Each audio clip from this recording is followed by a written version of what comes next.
10 tips here of what I do to save money.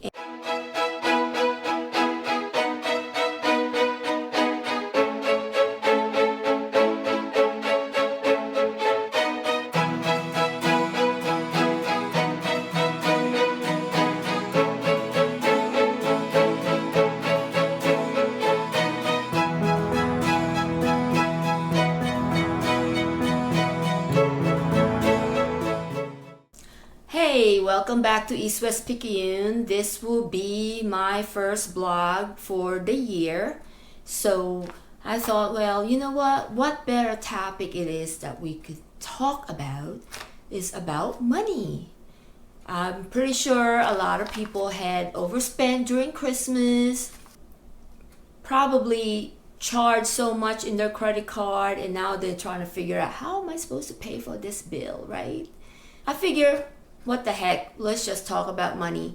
And seems like a lot of people are not very comfortable in talking about their finances, and I'm not really sure why, but imagine, I guess if you're more vocal about that stuff, maybe you are not obligated to buy, an expensive present for somebody, for a family member.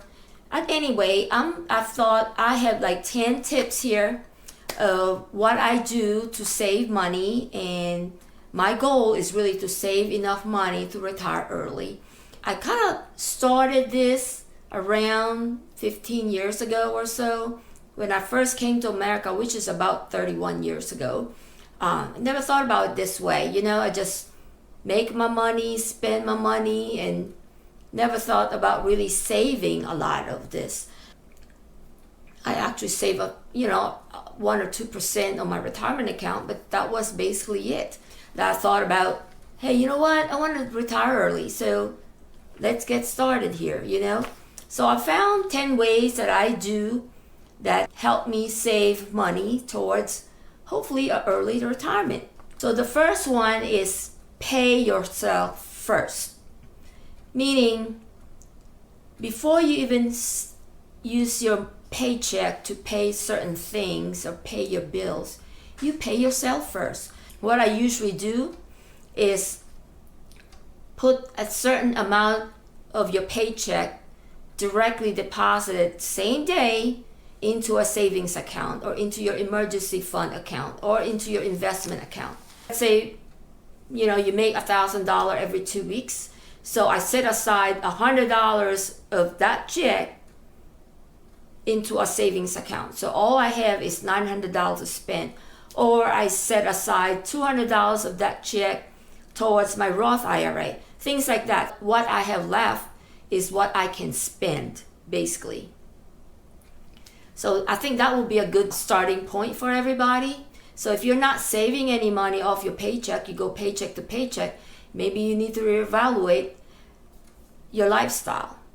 So number 2 is contribute to your 401k or 403b. And that is very important, especially if the company matches that. That was kind of a no-brainer if you don't put at least the minimum amount that the company matches. For example, the company I work for matches 2% of my pay if I put 2% in. I decided to put 2%, and the company matches another 2%, so that's 4% total being saved every paycheck into my retirement plan. With that said, that means that's 100% return of your money. So for example, you put $10 of your check in your 401k or 403b, and then the company matches that, so they give you another $10. So now you have $20, right? So that's 100% gain. Why would you want to leave money on the table? And that's free money. Don't you? Everybody wants free money? Well, I want free money, so I'm taking it. Number 3 is never lease a car. The only time you want to lease a car is if you can use this as a tax write-off. For example, you have a business that requires you with a lot of driving, or you are a realtor that you need to, use your car to show properties and stuff. Therefore, leasing a car may be a good idea. But other than that, if you are an employee like me, I cannot write off my car lease. It's probably better off to buy a car and keep the car for at least 9 to 10 years. By the time you pay off your car within 4 or 5 year time frame, and then the next 4 or 5 years, you can save the money from your car note to your savings. If you would have to finance a car greater than 4 or 5 years, actually some financial advisor said even 3 years. But I figured, you know what, the interest rate right now is so low, so why don't you just finance it over 4 or 5 years, right? So needless to say, if you have to finance a car more than 5 years, you cannot afford that car. You should need to look and find a cheaper car. Number 4, do not buy a house that you cannot afford. A lot of times when you go to the bank and say you want to buy a house, you get pre-qualified, and they will give you this number that how much you can borrow from the bank. So one time I tried to get pre-qualified for a house, and they told me I can pre-qualify for like $400,000.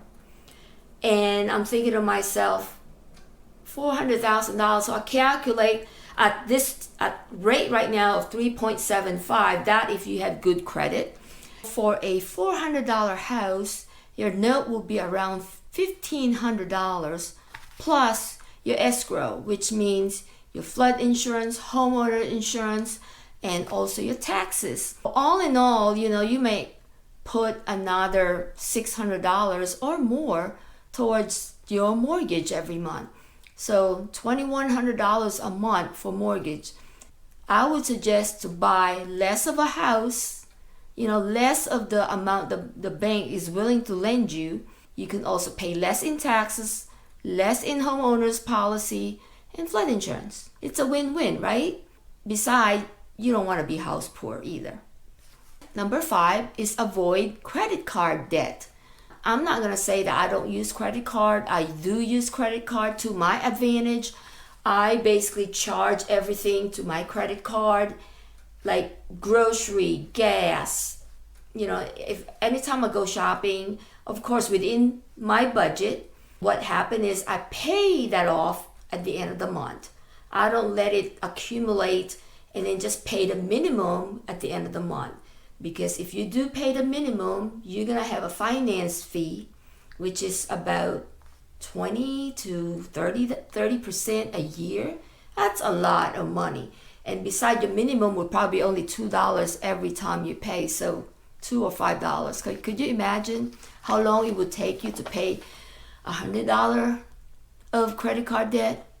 One of those people where the finance world called credit card deadbeat. And I could have to say, as I said, I use that to my advantage.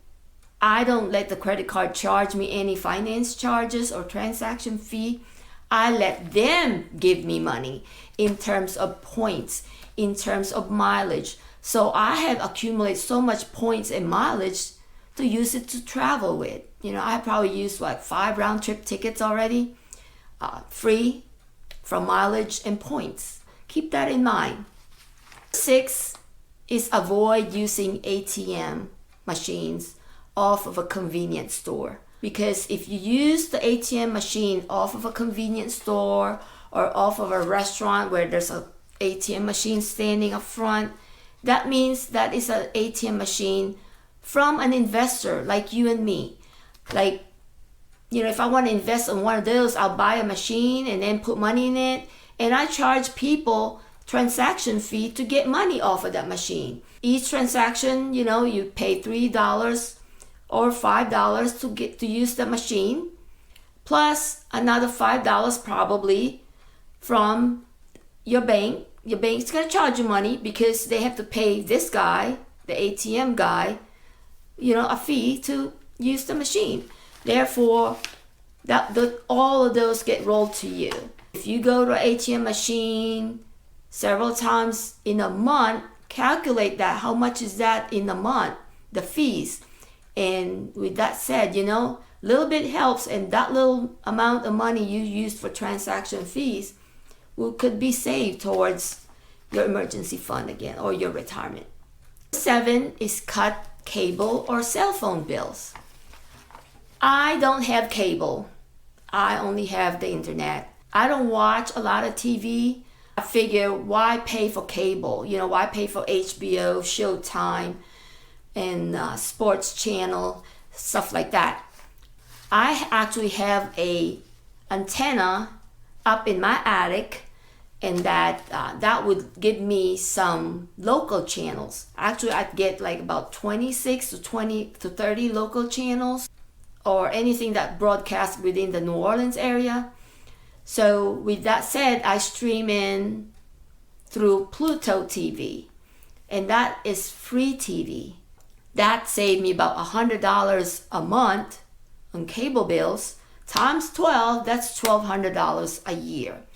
And that goes to my Roth IRA. Next is your cell phone bills. So who needs unlimited data except for probably a CEO of a company, or a big businessman that really need data to run their business. Otherwise, for you and me, these ordinary people, you don't really need that much data. You can always wait to get home to use your Wi-Fi or hook up to your Wi-Fi. To be honest, a lot of us use that to really look at Instagram, Facebook, probably check our email here and there. Really, right? Because I'm one of those people. I realize unlimited data costs a lot more. Although the rates of the cell phone bills now are less, but it's unnecessary expense. Do you know that there is such thing as hotspots? Cox, you can connect to their hotspots, browse the web through their Wi-Fi. And also, if you are in New York City, apparently there's free Wi-Fi in the city of New York. On the street, you could see some kind of a machine or pole, and that tells you there's Wi-Fi around that area. So you can just connect to that, and that's free. Next is eating out, or buying coffee, or buying lunch every day. It's probably easier to just buy a good espresso machine and make your coffee at home. That would save you $5 a day, 5 days a week, which is $25 a week. I pack my lunch every day. I don't usually buy food in the cafeteria. But if you don't pack your lunch, you buy lunch every day in the cafeteria, that would be, let's say, $7 a day times 5, that's $35. So that would be, you're calculating about $70 every paycheck just for your lunch, because you are too lazy to pack lunch. Think about that. And eating out, I'm not saying to deprive yourself from eating out. I do eat out. Brian and I eat out maybe once a week. Can't do it like 3-4 times a week. A friend of mine says she doesn't cook. She eats out every night because she doesn't have the time to cook. That's why she gained all that weight. So go figure that out.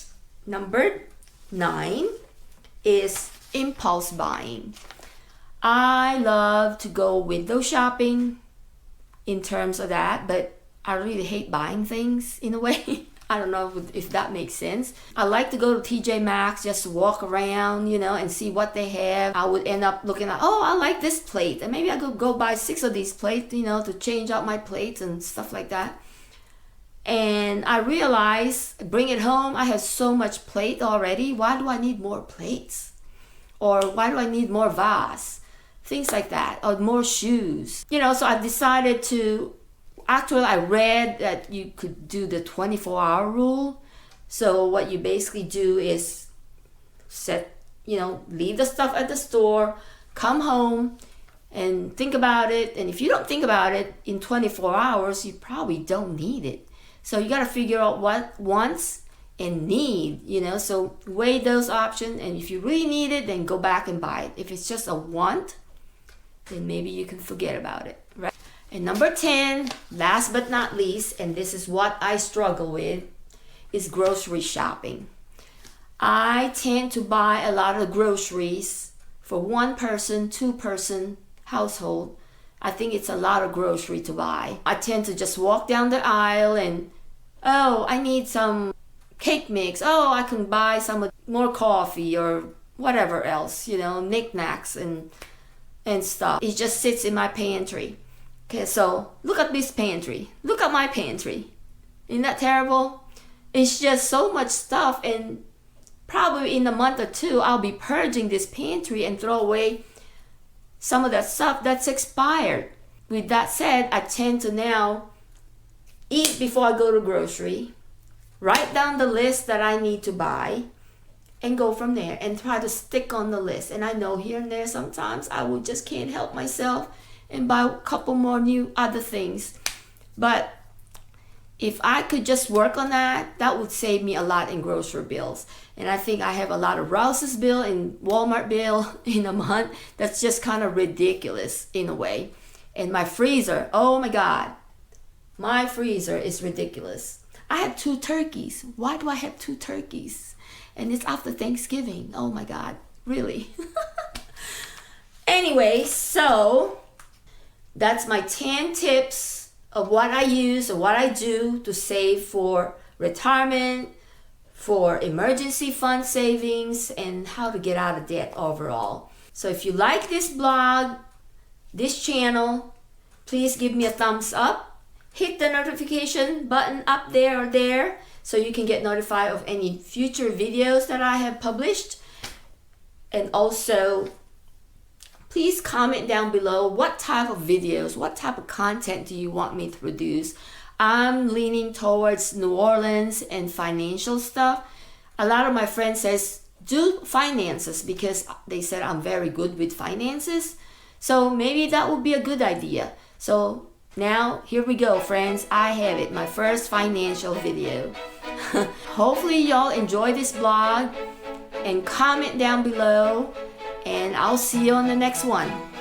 Bye.